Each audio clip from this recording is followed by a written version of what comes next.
الحمد لله الذي جعل الجمعة سيد الأيام.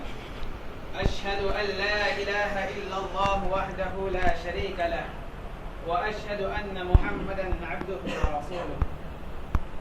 قال الله تبارك وتعالى في القرآن المجيد والفرقان الحميد: إنا أنزلناه قرآنا عربيا لعلكم تعقلون.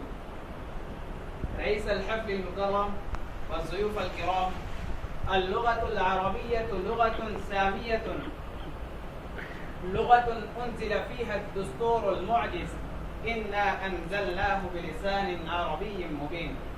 إنها لغة نبوية، لغة سرمدية، لغة دينية، لغة لا تنفذ خزائنها، لغة يتكلم بها الملائكة، لغة ينطق بها أهل الجنة، لغة يسأل بها في الحش والكبر، لغة فضائلها وخصائصها لآليها وجواهرها لا تعد ولا تحصى، لغة لا يقابلها أي لغة من لغات العالم.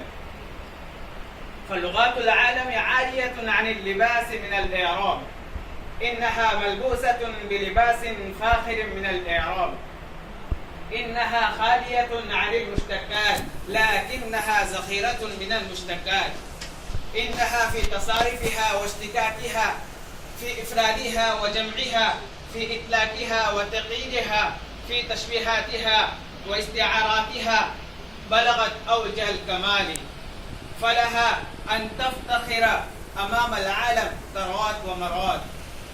يا إخواني، اللغة العربية بقيت وتبقى إلى الأبد، ودامت وتدوم إلى ما دامت السماوات والأرض، لأنها لغة إلهية، لغة معجزة، لغة خلقها اللطيف الخبير، لغة آفاقية، لغة سرمدية، لغة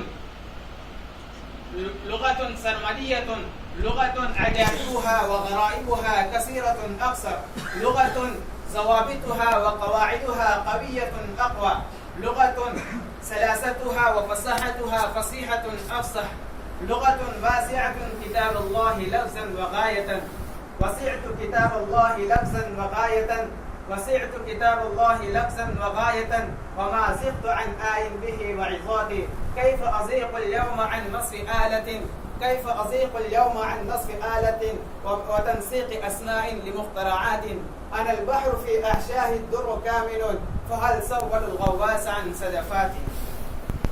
ولكن الناس يظنون أن اللغة العربية لغة مشكلة. ما هي المشكلات؟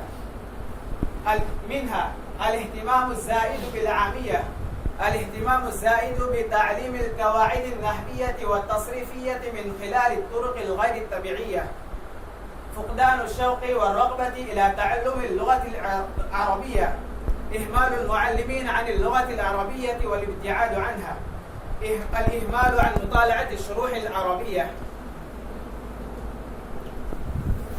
توجه الأفراد لتعلم لغات أجنبية. وما هي أسبابها وحلولها؟ لا بد من دعم اللغة العربية بالنشاطات الثقافية في المدرسة وخارجها. يمكن الدور في إقبال المعلم بالتحدث باللغة العربية، تعزيز اللغة العربية من خلال الحوارات، استخدام اللغة العربية الفصحى باستخدام الألفاظ والمفردات والتعابير. أكتفي بهذه الكلمات.